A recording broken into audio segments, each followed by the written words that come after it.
we're gonna have a great niece with Down syndrome. In pain, so they did get the results of that. Mhm. Yep.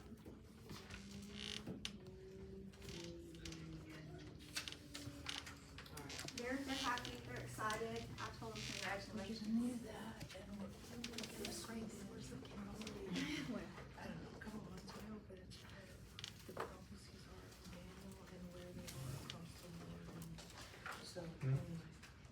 Thank you. And Elaine and I are gonna debate about who's gonna actually send you lessons. She kinda volunteered. They're fighting over it. Oh. Either that or we'll put them on a thumb drive and you guys can share them and pull them off. I'm not sure which we're gonna do yet. Okay. Okay, I but, mean, if not, no, we're gonna do it. Okay. They exist. Okay, So okay. why not, right? Okay. What's the point? Wow, I am blown away. Well, Donnie and I did that, so that. This is great. Okay, let's go turn to Daniel chapter 5. I want to start there. And in Daniel chapter 5, this is the last night that the ancient Babylon existed. Okay? And we're gonna look at a couple of things in this chapter, and then we're gonna come back to it in a little bit, okay? So, leading up to, I want to read the first 6 verses of chapter 5, but before we do that, I want to tell you the first 4 chapters in the book of Daniel is about which king? Do anybody remember? Nebuchadnezzar. And it's about his leadership for the first 4 chapters. When Nebuchadnezzar was the king, he created a political and religious center. Babylon itself had 53 temples, 180 altars to foreign gods. It had a tower, interesting, dedicated to Marduk, which, again, if we talked about this last week, in Genesis 11, the Tower of Babel is where, and out of that came the whole history of false religion and also the country, the nation, and the city of Babylon. Okay, they had unbreakable 2 layers of outer walls around the city that were 40 feet high, and they were so wide on the top that they would have chariot races on the top around the city. It also had, they diverted the Euphrates River to have a moat on the outside of the city.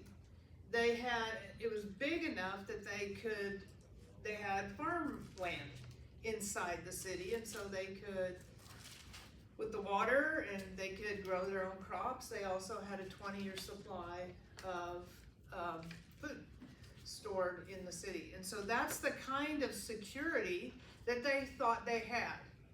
And it was a major trade route, and it was a city full of merchants and luxury and all of that. And it's certainly, that's the historical city, but it certainly plays into chapter 18 when we go there. So I want to read the first 6 verses of Daniel chapter 5. King Belshazzar gave a great banquet for 1,000 of his nobles and drank wine with them. While Belshazzar was drinking his wine, he gave orders to bring in the gold and silver goblets that Nebuchadnezzar, his father, had taken from the temple in Jerusalem, so that the king and his nobles, his wives, and his concubines might drink from them. So they brought in the gold goblets that had been taken from the temple of God in Jerusalem, and the king and his nobles and his wives and his concubines drank from them. As they drank the wine, they praised the gods of gold and silver, of bronze, iron, wood, and stone. Suddenly, the fingers of a human hand appeared and wrote on the plaster of the wall near the lampstand in the royal palace. The king watched the hand as it wrote. His face turned pale, and he was so frightened that his legs became weak and his knees were knocking. Okay, so I want to go ahead and look at, while we're here, I wasn't going to do it this way, but it feels right to me. So let's look at 20 through 23 of this chapter. And again, if we looked, we'd find out that he was terrified, as Nate just read, that his knees were shocking, or, what, thank you. These were not. They shocking, they were Shocking. shocking, Shocking. exactly. Yes, it is. Okay, so anyway, and so it was his mom that told him about Daniel.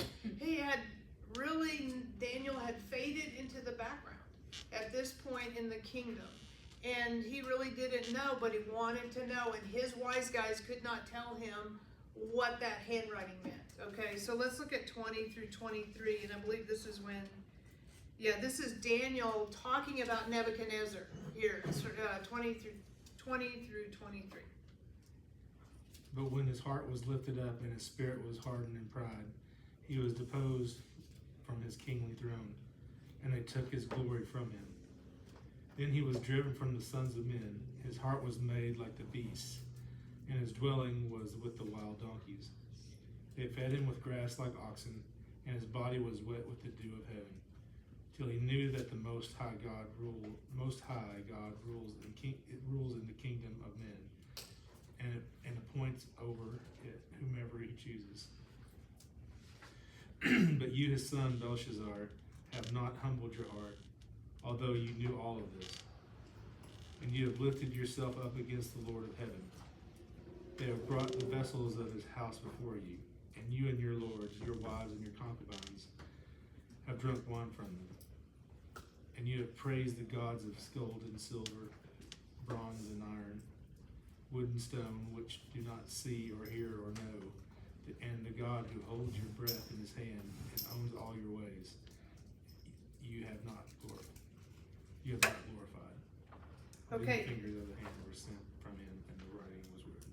Okay, so here we see that Daniel uses this opportunity where he wants to know what the handwriting meant to talk to him about his pride, about his, and when it says your father, if you look at that word it's not Hebrew here, it is actually Aramaic. But if you look at that word, it actually means in the family line. So Nebuchadnezzar was actually his grandfather, but it's a family line. And also people have questioned for years whether Belshazzar even existed in history, but they have found, through archaeological digs, they have found his name and referenced, and so, which is critical because this book comes under so much higher criticism because of the prophecy in it. And so that event takes place, and he uses this as an opportunity to tell him about Nebuchadnezzar's pride and how arrogant he is being. And then what does he say about God in this communication to Belshazzar? What does he say about God?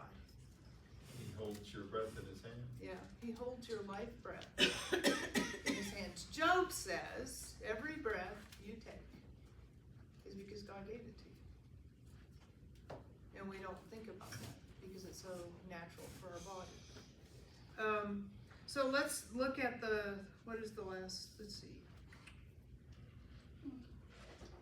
How about 25 through 28. And that kind of leads us up to where I want to leave this, and we're going to come back to the end. But let's read 25 through 28 because Daniel's going to tell him exactly what that means. And this is the writing that was written, mean, tekel, upharsin. This is the interpretation of the thing.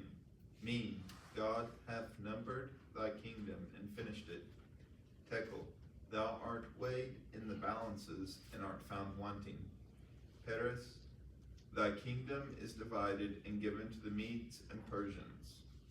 Then commanded Belteshazzar, and they clothed Daniel with scarlet, and put a chain of gold about his neck, and made a proclamation concerning him that he should be the third ruler in the kingdom.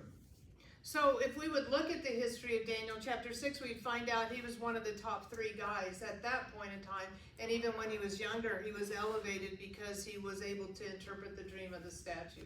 And so here we have him, we didn't read it, but earlier he said, I'll give you this position in the kingdom if you can interpret this. And Daniel basically said, keep it.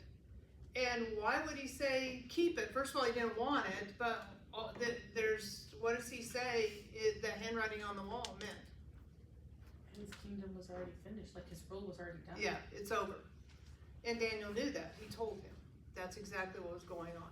Ever since Babylon was a historical city of greatness. One of the 7 wonders of the world was there. Does anybody know which one that was? Tower Valley. Gardens. The gardens, the hanging gardens. Yep.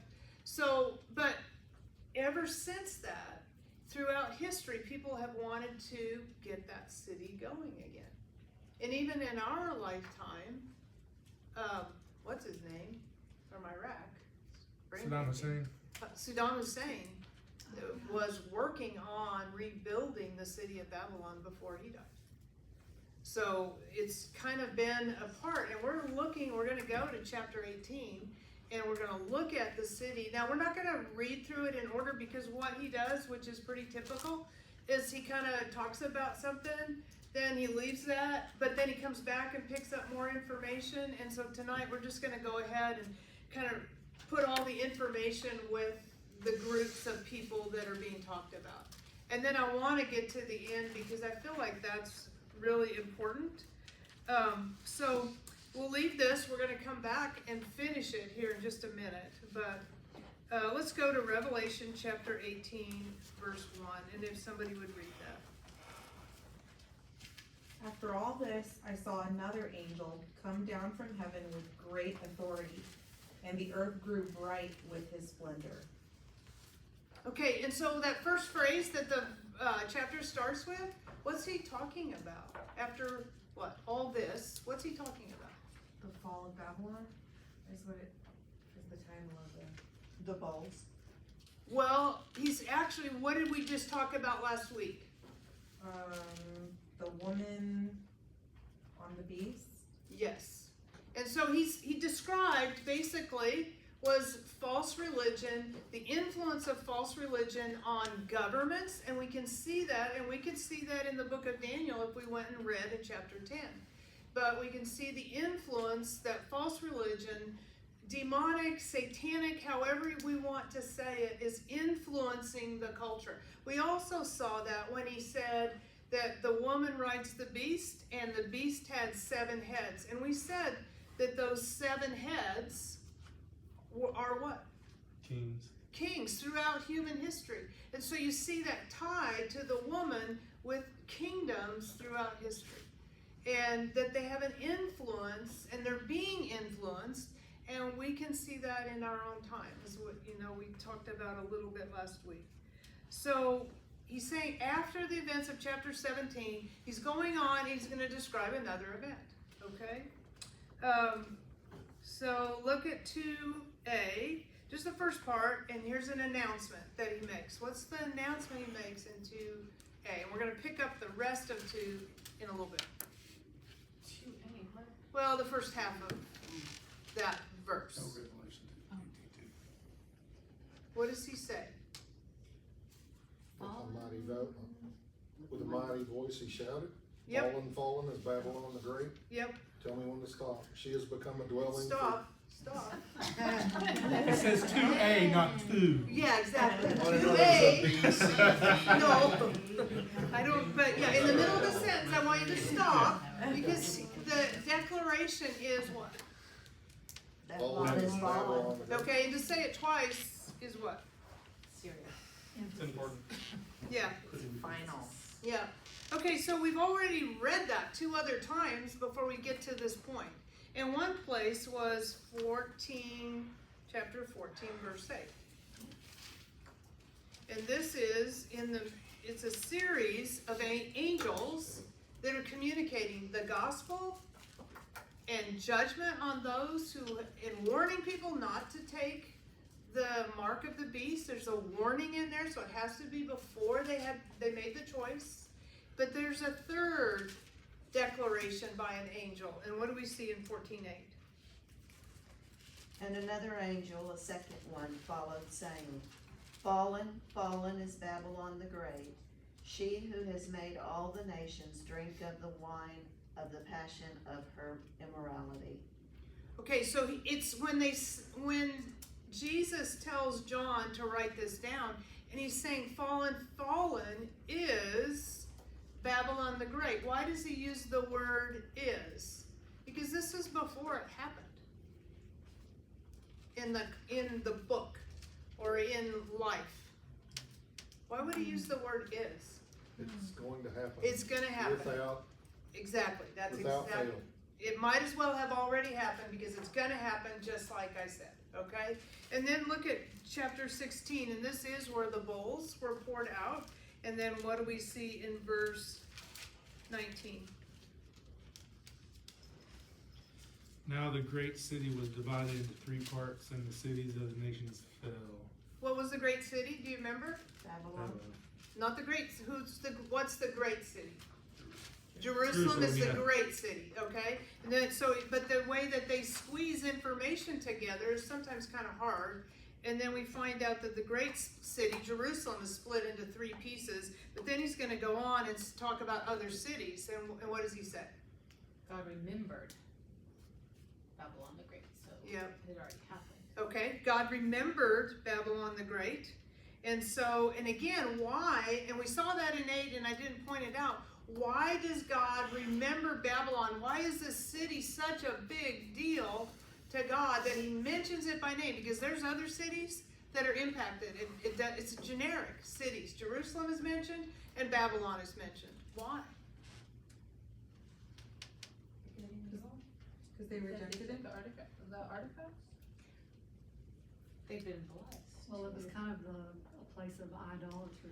Yeah, all of those things are true. All of those, and we're going to see more here in a minute because he's going to spell it out in chapter 18 exactly why this city is a huge deal. But we also look at it from history, which is what you're getting at, and we look at it from history, and this was always an evil place. And an in-your-face God place. Okay? In my mind, is it because God used Babylon to punish his people for their wrongdoing? He allowed them to go into captivity in Babylon? So what's your question? Is that a question? Is a No, point? I'm saying, is that an answer to what you asked? Is it? You said, why did he remember it, or why was it remembered? And I said, is it because Babylon was used as a way to punish his people, to show them or to discipline them? So he's remembering it for all the evil that it did, and he's gonna remember it in its wrath. So you And could it's all of probably, it. yeah, so you could It was a look at tool. history and you can see that, and even Habakkuk said to God in Habakkuk, why are you going to use a nation? We're bad, and we're really bad. When are you going to deal with how bad we are as a nation? And then God tells him, I am doing something. So that- I'm sending Babylon, and then he says, why would you use a nation that's worse than us to judge us?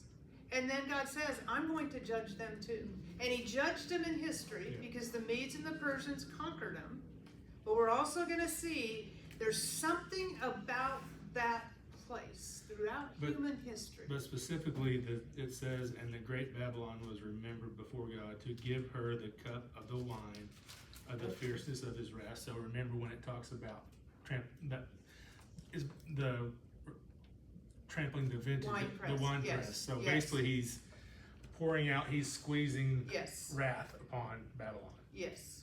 and he's also using it as a tool for his wrath against Jerusalem. In history. In history. But we're all, and we But he's going to don't, be remembered Yes. the most fiercely for what they did. and because of the woman and the influence of false religions, the enemy, demonic influence on government, and we're going to see that as we go through, because we're switching from talking about something spiritual to physical government, and seeing that the place of physical government had an impact on the nations because of the influence of the woman initially. But let's see, I can't remember what verse it is. Do you remember last week when we read that the king turned, 16. Look at 17:16. The Antichrist turns on the woman with the 10 kings, and what happens to the woman in verse 16? She's killed. Say what? She's killed. Yeah, they turn on. When does that happen? So we've got false religion united with government. They're serving each other's purpose. There's a point in time where government is going to turn on the woman. When would that happen based on what we've already studied? Any ideas? probably when, why they would do it is because she would become, people will start worshiping her instead of the Antichrist. Or You won't need her You anymore. won't need her anymore. Won't need her power, won't need her influence, because he will have gotten himself to a position of power and influence that he doesn't need her anymore. And what would that point in time be?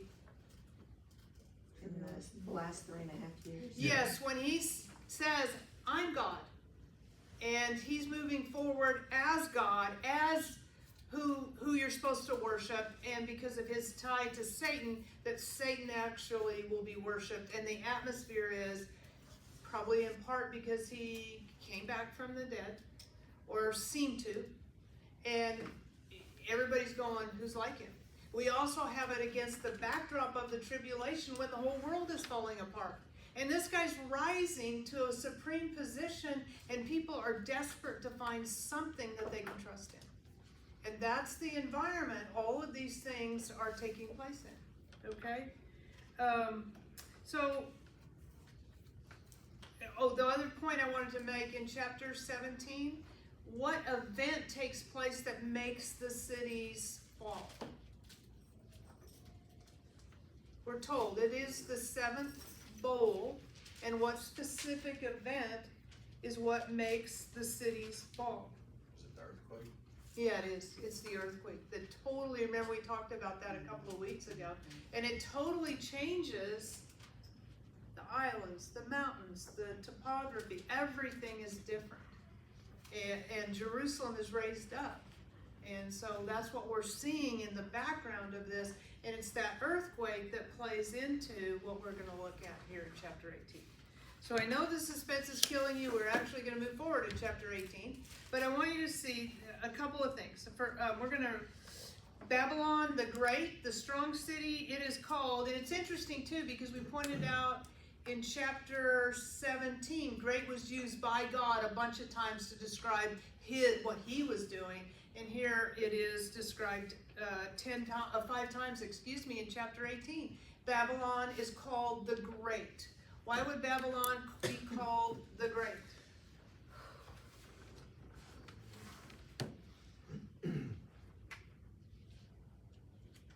We'll come back to it. All the world powers that get together. Yeah, and a lot of other things too. And it is centralized in this location. Some people think it will be literal Babylon. I lean that way. Some people think it's actually going to be Rome because of the 7 hills, and there are 7 hills outside of Rome. So some people think that. I think he calls it Babylon. There's a reason he calls it Babylon, and we can look at Babylon's history and go, yeah, this is a really evil place throughout history and also into the future. And that will be the seat of his government. Okay?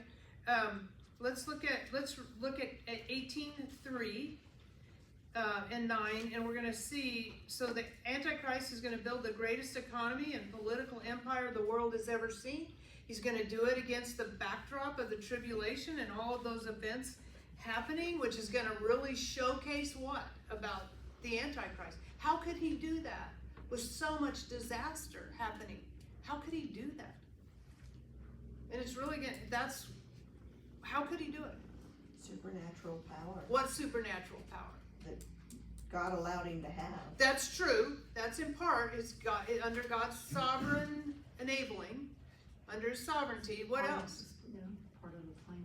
It is part of the plan, but what else? He's empowered by Satan. He is totally empowered by Satan. Yep. And when we see he comes back from the wound that was healed, and he's referenced as coming out of the abyss, he did not come out of the abyss, but he wants us to tie the abyss and the demonic activity of the abyss to him personally.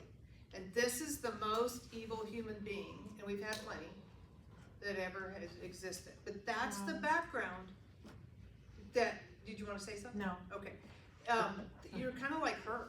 She raises her hand over there, but she's not really raising her hand. Just marveling. Yeah, okay. But, so that's the background that and no wonder people are going, who's like him? Who can do this stuff?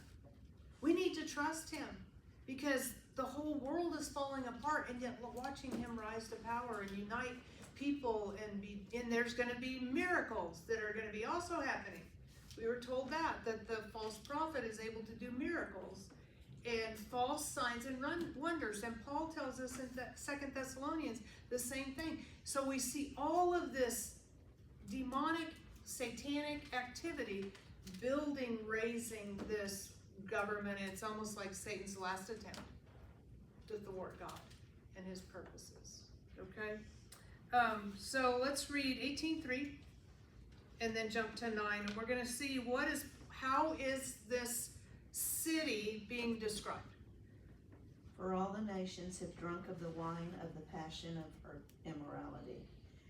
And the kings of the earth have committed acts of immorality with her. And the merchants of the earth have become rich by the wealth of her sensuality. Okay, and then jump to 9.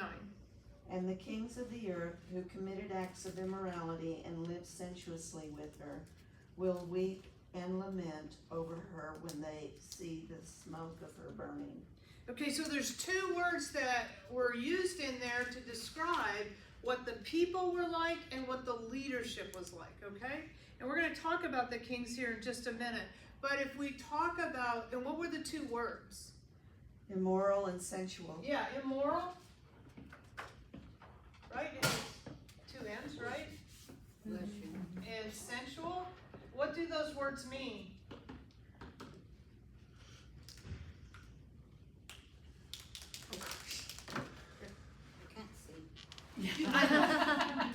Are you gonna start to complain from the back row? He wrote it in that first trip. Huh? Yeah, you've lost your job. What is immoral? Idolatry. It is idolatry, and that's the right context. And that's the other thing we talked about last week, is that immorality, God always equates with people in relationship to Him, and when people have something else or someone else. Adultery. Yeah, adultery and You may immorality. need to try the green marker up there. It's not working. I do that It's, I more. mean, it's probably a little better, but. I could use a green. Can you see that? Do you need Can me you to see fix that? it? Do you need me to fix it? Oh, Roxy, Can can you see this? Yes. Okay. We've got the approval. This is running a little bit, but Okay. we'll with the green. Oh, I that's think that's perfect. much better. Oh, man, good. Perfect. I can't. Until it dries out. Oh, stop. Okay, and then, so, we definitely wanna get sensuality, we wanna get the idea that this is really against God, and it also is leading people toward an anti-God place, regardless. And it's also someone, something instead of God, and that there's a relationship there, okay? So it's false religion, it's self-indulgent, it's materialistic. As we continue through this chapter, we're gonna see how materialistic they are. I mean, a lot of it's like a sexual connotation. It always is. It always is. And so, and Satan knows that piece of a person's life. All right, so the sensuality thing, what does that mean? Luxury. Yeah, okay? And then definitely self-indulgent, impulsive, no rules. That kind of mindset is what we need to see. That permeates the city. That's how people live. It permeates the city, okay? Then let's look at 7. We just read 9, but this words that, let's look at 18:7. Let's read that. She glorified herself and lived in luxury. So match it now with torment and sorrow. She boasted in her heart, I am queen on my throne. I am no helpless widow, and I have no reason to mourn. So the city is like, Jesus gave John, like he's giving the city a personality, okay? And with the personality, the city is making some bold claims. And what are the claims that the city is making? She glorified herself. So what is that? Self-righteousness. Okay, it could be that, but it could be, Can I buy a bell? Pringles. Yes, exactly. So that's what we're seeing. We're seeing pridefulness and in the character that in the influence, and people are under this influence. We're seeing that pride. And then what else do we see? What else does she say about herself if the city had a personality? What else is being said about the city? Pride? What else? Self-indulgence, like you said. Self-indulgent, yep. What else?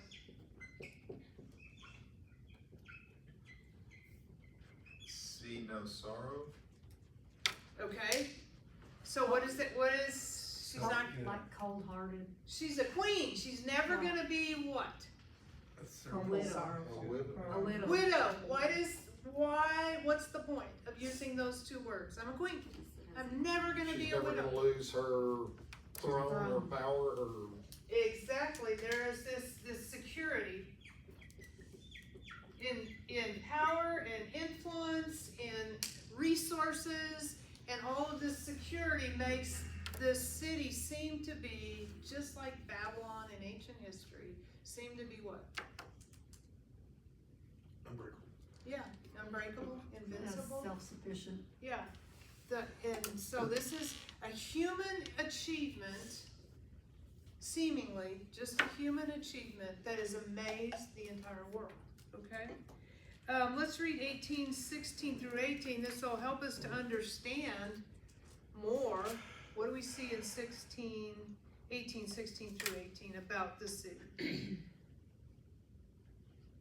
And saying, Alas, alas, that great city that was clothed in fine linen, purple and scarlet, and adorned with gold and precious stones and pearls. For in 1 hour such great riches came to nothing. Every shipmaster, all who travel by ship, sailors, and as many as trade on the sea, stood at a distance and cried out when they saw the smoke of her burning, saying, What is like this great city? Did you say 19? No. 18, okay, so we're gonna come back, we're gonna talk about those merchants here, sea merchants in just a minute, but I wanted us to get the understanding about what is in this city on top of the things that we've already mentioned. What is true of this city? What is adorned by gold and. Yeah, which is Well- wealthy. Yeah, it is an extremely A lot of wealthy Yeah. place. excessive. Yes. Okay, so, and then let's look at 23B, and we're gonna find out about men, and the merchants, that's another category of people. But what do we find about in this B? So A, B, no C. I'm not gonna touch that one. Okay, For your merchants were the great men of the earth, for by your sorcery all the nations were deceived. okay, so what does that tell us about the merchants that are living in the city?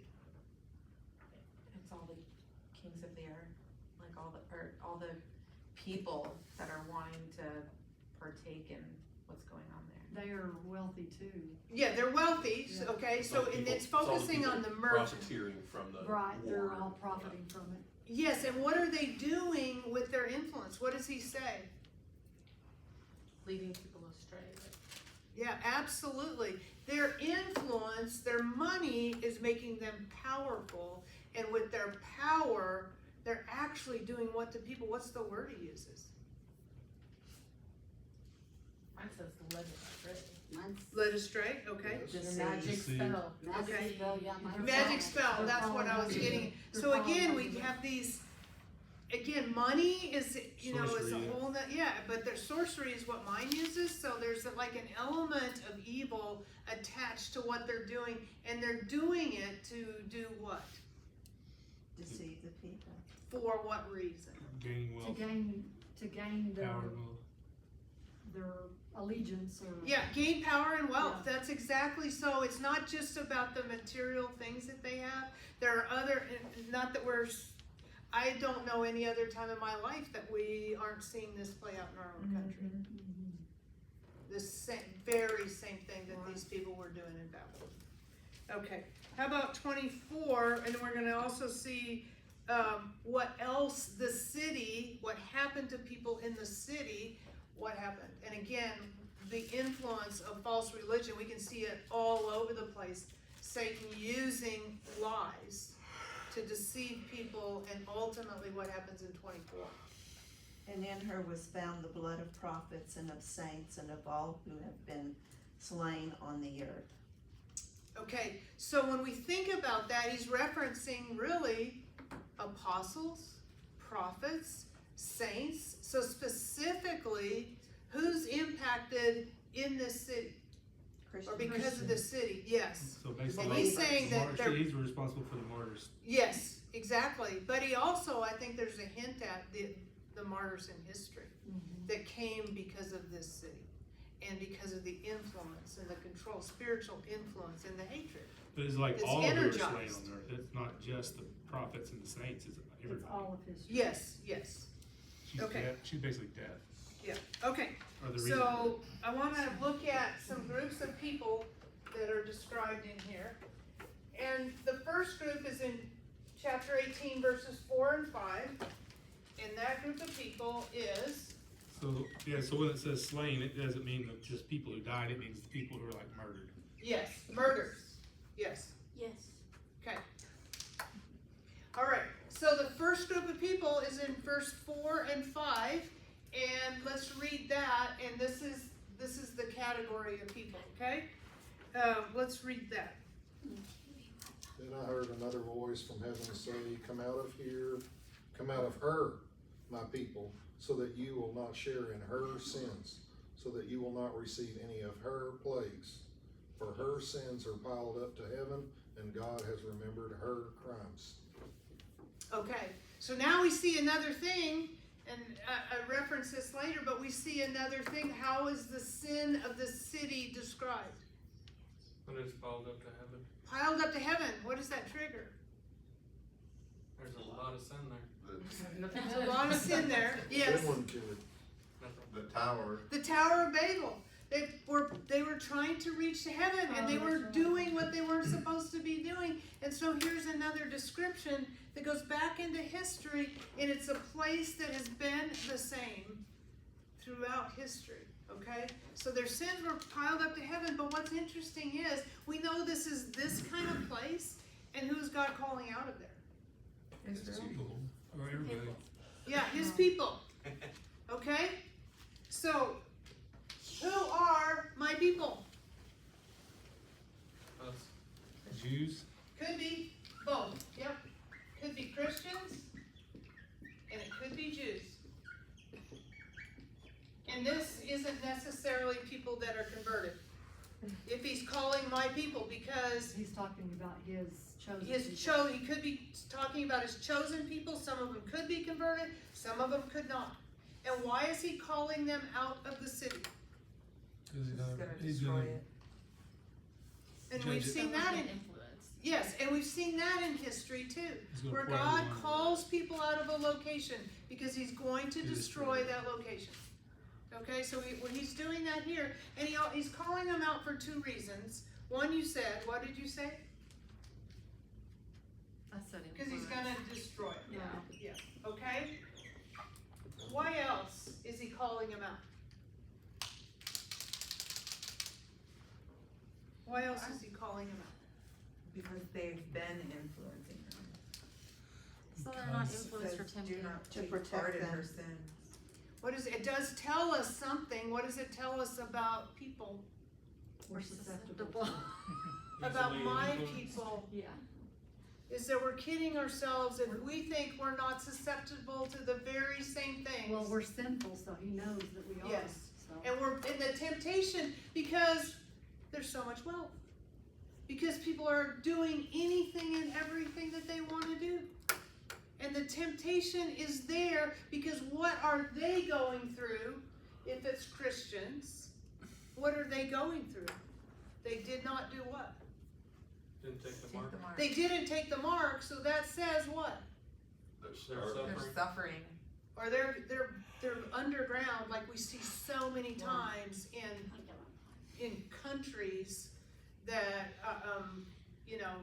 people go underground. They're hiding, and they don't have any way to function, but they're there. So he's calling them out because he's going to destroy the city. But he's also calling them out because they're vulnerable Because they're to desperate. compromise and to fall for the temptations, and it's tempting. It's tempting when we're here to fall for the same temptations as somebody that doesn't know God. Where is Babylon in Iraq. comparison to Jerusalem? Iraq. Where in the country? I don't know, but it is Iran Iraq. and Iraq are kind of side by side. Yeah, they are, so it's north. Yeah. That's as good as I get. North of Jerusalem? It is, Yeah. north. How far, I don't know. Okay, let's read 9 and 10, That's interesting. right? Is that what I wanted? Okay, yeah, but no, 8-3, no, Kings of Earth, 18-3. Let's look at the kings of the earth. This is our next category. And what do we find out? The kings of the earth have committed acts of immorality with her, and the merchants of the earth have become rich by the wealth of her sensuality. Okay, and so what do we see about the kings of the earth? And why do you think that they're specifically mentioned here as a group? Demonically Because influenced. they are kind of in charge of the system at that point. Yep, they have influence. And what do we see about their influence? They're using it as a weapon against people. Because if they have all the wealth, then they're hoping that you want what they have. And so we can see that the kings of the earth, but we also see that the nations participate in and the kings do have such a big influence on people, on what else? We're also seeing this play out so much in front of our own eyes. What else? What do they have an influence on? Rules, Society, laws. yeah. Who has what, who gets what, who has the power.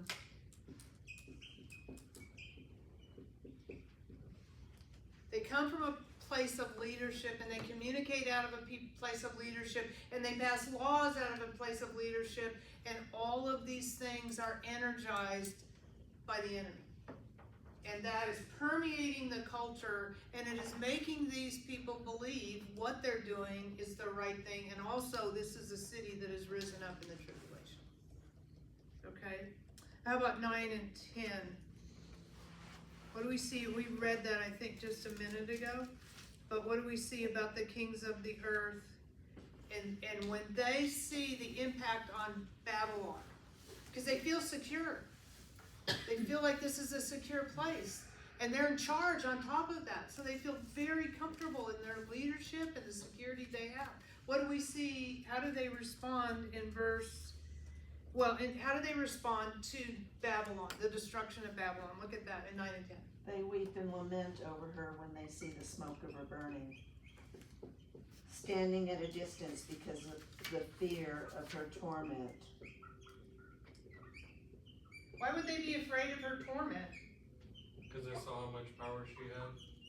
Well, because they see that it's the power of God that has destroyed her, I Says think. the judgment has come. They're trying to distance themselves from her And destruction. if you have fully led and participated Yeah. in that, would you not be thinking, I You're gonna get might some of that be smoke, next? too. Yep. Exactly, so they're looking Well, at it from all a of their distance. wealth is tied to this, Yes. so.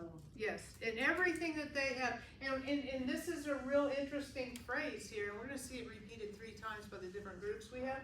Why is that interesting? Why is that interesting that they weep and lament? They have regret. What they've worked for a lifetime is destroyed in a moment. In a moment. Yeah. Okay, I look don't at think verse, they regret it so much as they're, Everything's tied. they don't to wanna lose it. Right. right, and so look at look at the end of verse 10. What do they say at the end of their fear of the torment is that, and what is also said at the end of verse 10, we're gonna see that phrase repeated as well. For in 1 1 hour hour your your judgment has come. So this didn't take like over a period of time, this is fast. This is Yeah. almost. And an instant. earthquake playing into that makes a whole lot of sense. It's kinda like the Twin Towers, nobody Mhm. expected it, but it didn't take any time.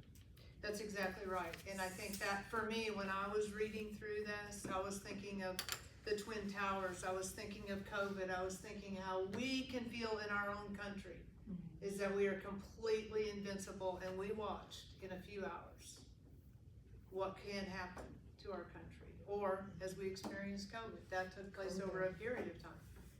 But we saw that same, and we've seen those two major events in our own lifetime, but especially the tower.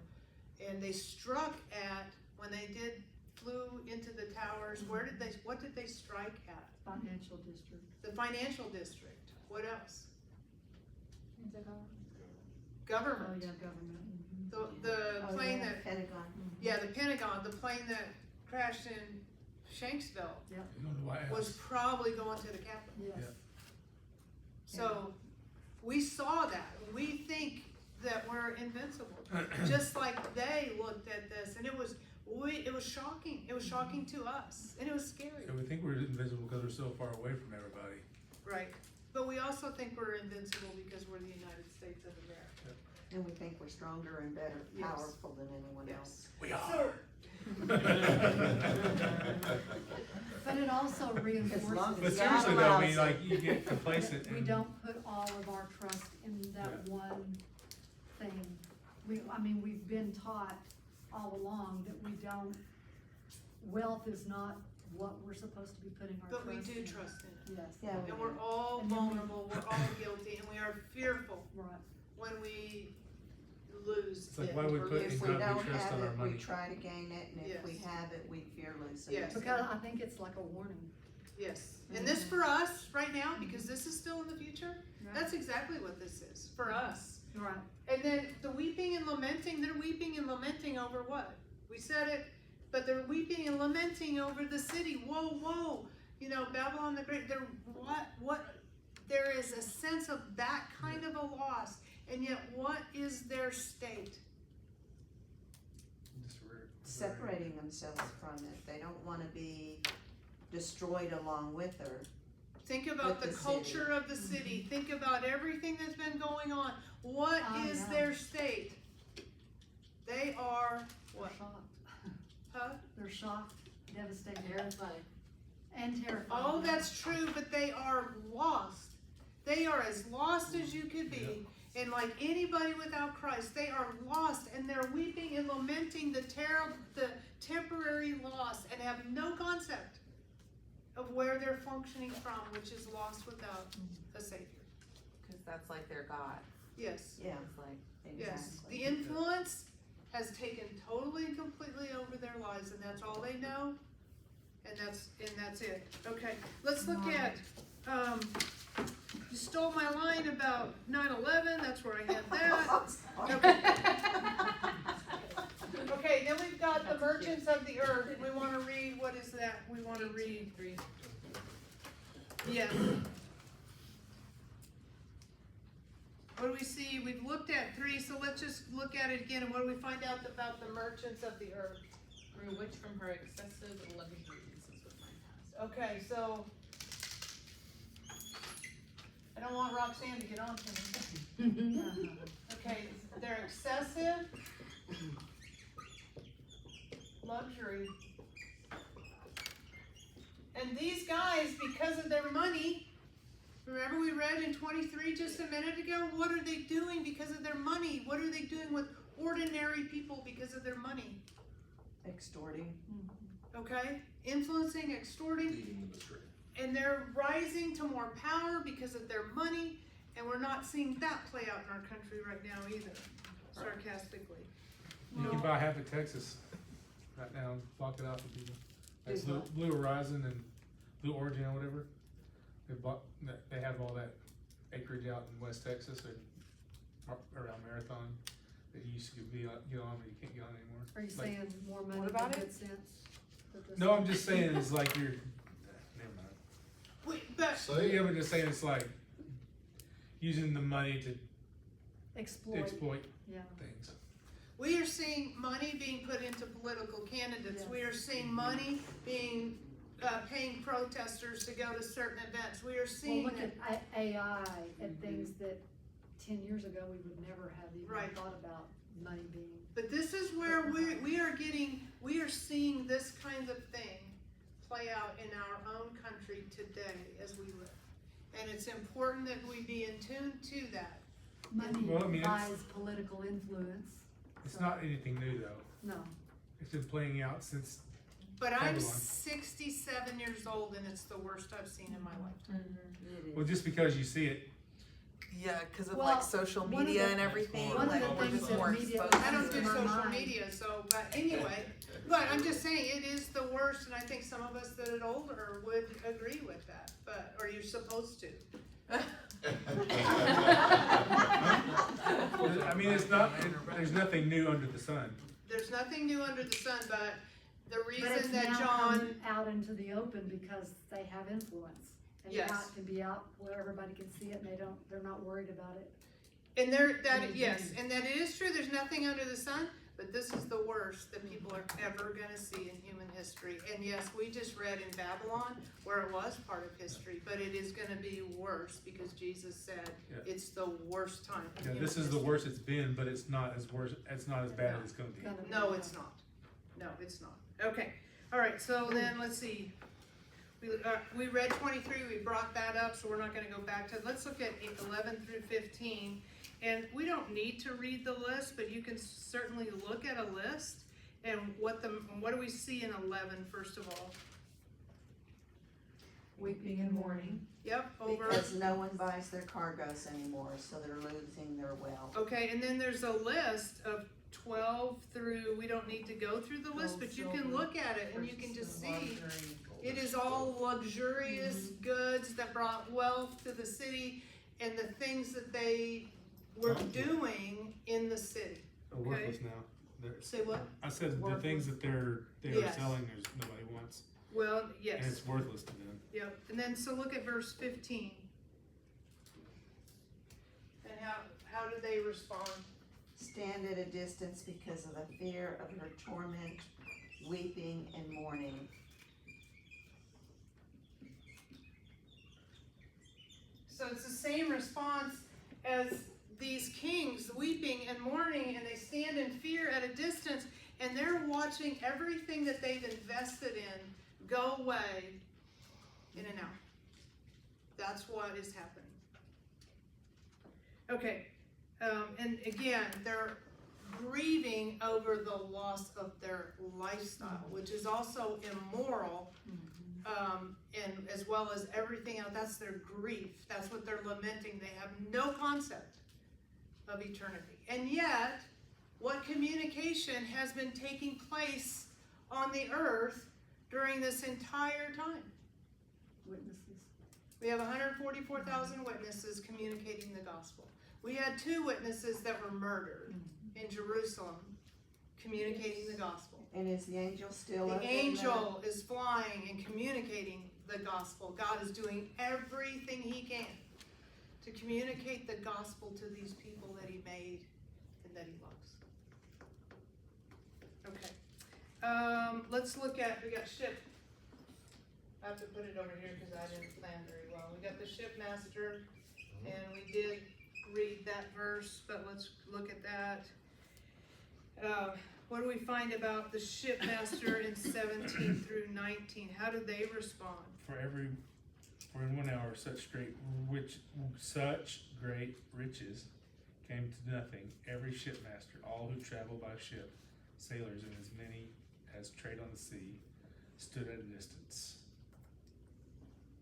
More weeping and mourning. Yeah. And then And they saw the 19. smoke of their burning, saying, "What is like in this great city?" Yep. Whoa, whoa. So each time there's whoa, whoa, and the great city is falling, and it's happened in an hour, and they're weeping and they're mourning, It's kind of and going on right now out the Persian Gulf. right. Because they can't get the goods through. Yep. Okay. So that's in it. So we've got this whole political, government, economic system completely collapsing in an hour. It's like the Great Depression times of Okay, that's actually a good parallel. Yeah. because the Great Depression happened in like a day when the stock Right. markets crashed. Yeah, That's true, that's right. yeah. And how did so many people respond to the stock market Suicide. crash? Yeah. Yeah, Couldn't face it. And it's horrific. It is horrific to try to walk through that, such a financial loss. And in the context of this is God's, remember those 7 plagues, God had been in the temple. He ordered those angels to go put those 7 plagues out there and destroy the earth because God had gotten to a point where that final judgment had to be poured out on the earth. Okay, so look at verses 4 and 5. We said this is the reasons why the city is going through this. We read it already. Lloyd read it just a minute ago. What did we see in 4 and 5? They're sinful. Yep, the It calls sins. out his people so they don't participate in her sins and that they may not receive of her plagues. Okay, but we also have the sins. Where is that? Did I not Piled get? up to heaven. Yes, Five. piled up to heaven. That Okay. was 5, yeah. Okay, all right, and again, we brought that out, that Genesis 11 is where the Tower of Babel is. It sure does trigger that same mentality, that same human functioning we think we have developed. We think that we've progressed, and we can go back to Genesis 11 and find the same mindset in people back then. Okay, how about 6 and 7? We read those verses, that she believed what did she believe, the city, if she had a personality? What did she believe? She would never mourn. Yeah, she would never mourn. She's invincible. She's Never prideful. lose. She was almost the place of security for people to just get so wrapped up in sin. Okay, and then let's look at 18 verse 20. She didn't mourn because they killed her. She didn't mourn because what? They killed her. She'd have Because she was to Well, this is miserable. this is the But this city was the itself. Babylon, okay. Yeah, Not the- this is the city Not the itself. harlot. No. That's a good point. Okay, but look at verse 20, and what do we see? That the But earth that, is. was it? Never mind, go ahead, sorry. No, you're fine. I thought they said that, the harlot was the great city of Babylon. Yes. It's mystery Babylon, and the reason it's mystery Babylon is the sense of it because it's tied to, and the mystery of Babylon is the spiritual part, not just the confined city. Here he's getting into the city itself It's and what both, the, yeah. and the other is the spiritual influence in culture for human history, but leading up to it significance Yeah, it's the in this. representation of sin and it's the Yes. actual sin itself in Yes. the city. Yeah. Okay, so here, look at 20. In the face of all of this that's happening on the earth, what is heaven doing? Rejoicing. And why is heaven rejoicing? Because the. Judgment. Yep. And God throughout history, and even in this book a couple of times, has said, I'm remembering what they did to you, and I will act. And this is where he's bringing that full circle and reminding us as we read it, that God judges sin. He judged sin primarily for anyone who believes on the cross. And for someone who does not, he's judging sin in the city and in the people. Okay, where am I? Revelation 20. What is the true after Babylon is destroyed? There you go, thank you. Let's look at 18:2.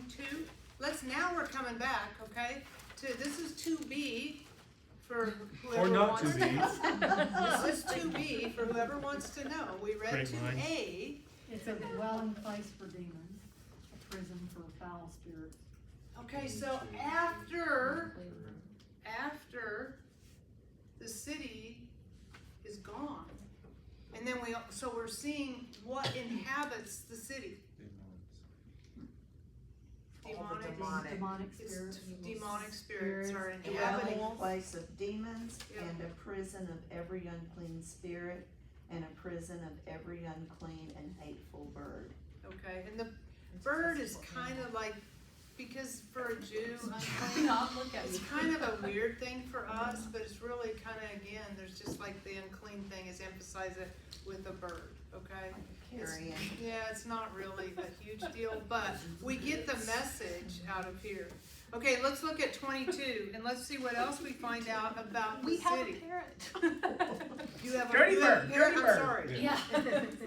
Well, that's what I was just saying, like, he's gonna be running. Okay, Okay, let's look at 22. We're also gonna see, what happens after all of this takes place. What are we told in 22? In 23B, maybe it's supposed to be A, I don't know. What do we see? Everything dies. Everything's quiet. Yeah, everything's quiet, the sign, Nothing's gonna happen. and No the signs sign of of life, anything natural to living life is gone. So you have that eerie, silent nothing in a city that has been bustling and hustling and all sorts of everything happening in light, and the lights are turned off and it's Kinda dead. makes me think of Chernobyl. What a terrible Or like if movie New was York written. City just went silent for, Oh, yeah. Horror or, movie. yeah, whatever city. Yeah, no, that's a good thought. So we see that it will be inhabited by demons and demonic spirits, and that there won't be anything functioning in the city. So go back with me to Daniel chapter 5, and I just want to read the last verse. And it's really kind of shocking how this city in the future is so much like that city was in the past. And it kind of shows that history does repeat itself. But what do we see in Daniel 5:30? This is the last night. 5:20? 5:30 or 20? About 5:30. That very night Belshazzar, king of the Chaldeans, was slain, and Darius the Medes received the kingdom, being about 62 years old. Okay, so Daniel had said, it's over. And then we find out that night, he's killed, and the Medes and the Persian take over Babylon the Great in history. How did they conquer Babylon? Do you guys remember? Remember what, the two walls, just described that, 40 feet high, the moat. How did they conquer Babylon? Just walked in the front door, didn't they? Close, not. Does anybody remember?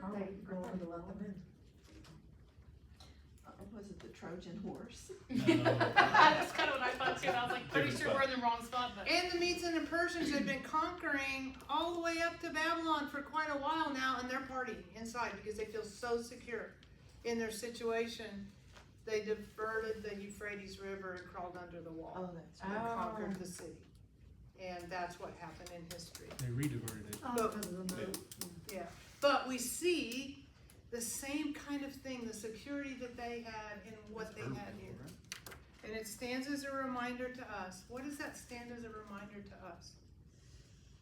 That your only Not to get too security is in complacent. the salvation through Right. Christ. Mm-hmm.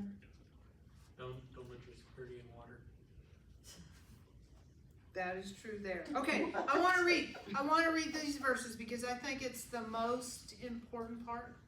Because this event in the future and these reminders are a big deal. But what are we supposed to do? What do we do now? And I think it's important to read these verses. And what do we see in Romans? Let's say, I got Romans 12:2, so I don't keep you here too long.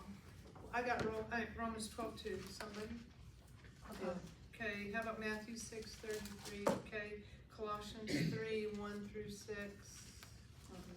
Okay, Hebrews 12:2. I'll do it. 2 Corinthians 4:18, got you. Psalm 90:12. I'll do some. Okay, all right. So let's go back up. Let's read Romans 12:2. Do not conform to this pattern of this world, but be transformed by the renewing of your mind. Then you will be able to test and approve what God's will is, his good, pleasing, and perfect will. So, how does that fit this lesson? And there's hundreds of other verses I could have picked. On that one, it seems like you need to test it, Okay, like check it against the word, okay, you know. Yeah, it's like It keep doesn't your line up. gaze this way instead of this way. Yes. okay. And my paraphrase of that is that I don't think like God thinks. And I need his influence in my thinking. And I need him to change the way that I think so that I look at life the way he looks at life. And that's really, because we don't do that and we don't do it naturally. The only way we're going to think like God is by him telling us the truth. And us listening. Okay, how about Matthew 6:33? What do we find out there? But seek first his kingdom and his righteousness, and all these things will be given to you as well. Okay, so what is God telling us to do with our lives and our time? Get busy. Seek him first. Seek him first. It seems like we need to be doing the other Yes. things, but he tells us to But- seek him first. But also, like, spreading the good news with others. Yeah, and this There's is, a lot of work Witnesses, there serving the is, Lord. but here specifically, he's telling me in my personal relationship with him, seek him first, so that I'm like him. Mhm. And he will take care of what needs to happen in my life. Yeah. And sometimes that's hard to see. Absolutely. Sometimes it doesn't feel like that, but this is where he's encouraging us what that next step is to seek him first. Become like him. And he's going to take care of us. Colossians 3.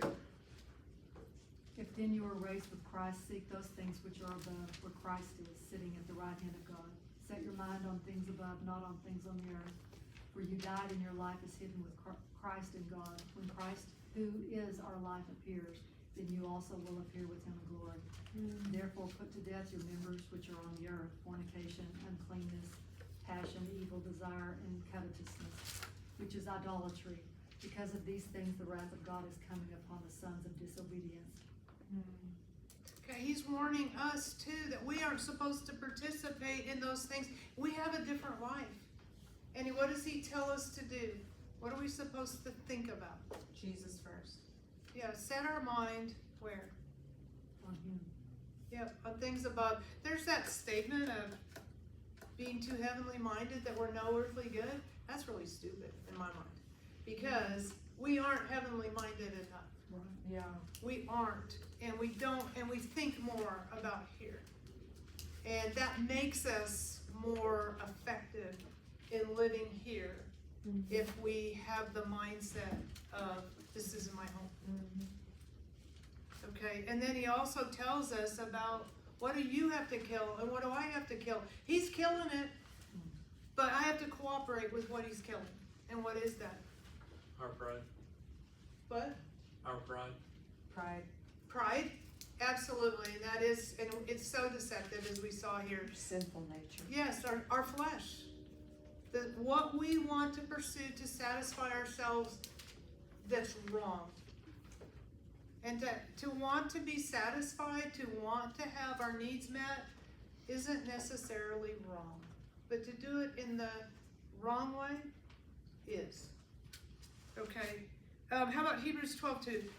Fixing our eyes on Jesus, the pioneer and perfecter of faith, for the joy set before him, and he endured the cross, scorning its shame, and sat down at the right hand of the throne of God. So, what are we supposed to do? We're told to do these things. Fix your eyes on Jesus. Okay, and Jesus is described as? The pioneer and perfecter. Yeah, so that means he gives us our faith to begin with, and then he also grows our faith. And that as a priority in our lives, that we're focused on him, we're fixed on him, and that's the priority of our lives. And that makes us a different person where we go. Where we go. And it's also him, because I don't know about you, but I get scared. And I look around me and I gauge what's going on around me, and he's continuing to remind me and to remind you, look at him. Look at him. He's here. He's here for you. He's here for me. And he's here for us in those very difficult circumstances that we face. Okay, how about 2 Corinthians 4:18? So we don't look at the troubles we can see now. Rather, we fix our gaze on things that cannot be seen. For the things we see now will soon be gone, but the things we cannot see will last forever. What's that? He's telling us to put on what? Faith. Faith.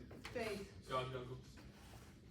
What? God goggles. Yeah, seriously, spiritual spectacles, God goggles, that's exactly right. He's telling us to look at life through those. through that spiritual lens, through his perspective. And he's telling us that temporary things are just that, temporary. And we focus so much on what we see. I'm guilty of doing that.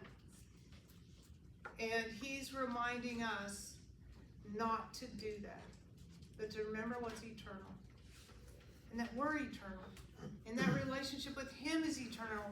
And we see him face to face. That's when he's going to lavish on us everything that he promised. And not to get so fixated on here. He's always calling us into a spiritual, into that relationship, that intimate relationship with him. How about Psalm 90, verse 12?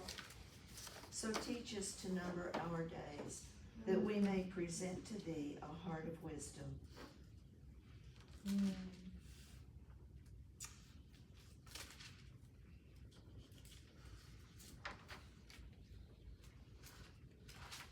Wow.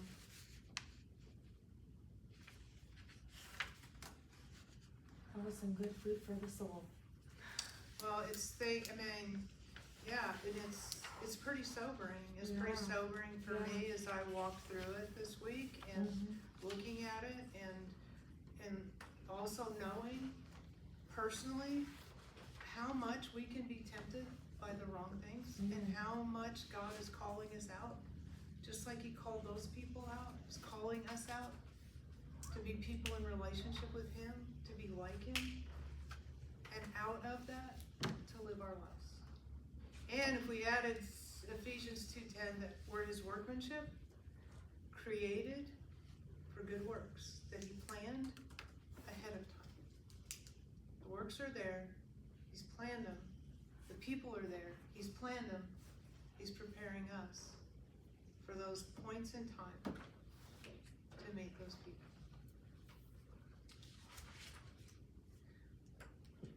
Okay, anything else? Any thoughts?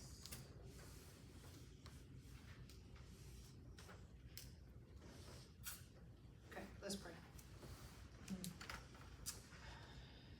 Dear Heavenly Father, this is such an important reminder to each and every one of us. First of all, that you love us. First of all, secondly, that you want to draw us into relationship with you, to be close to you. And that's why you died. That's why you forgive us. It's because you want us to know you in the ways that our hearts long for, even when we don't know or see it that way.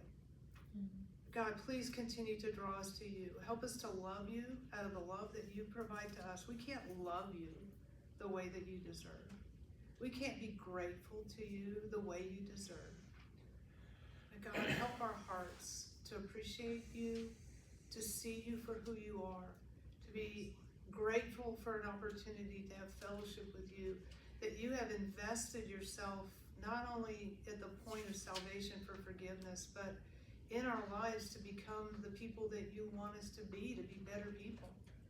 Father, help us to cooperate with you and to value that so much in this life. Thank you for each person that's here.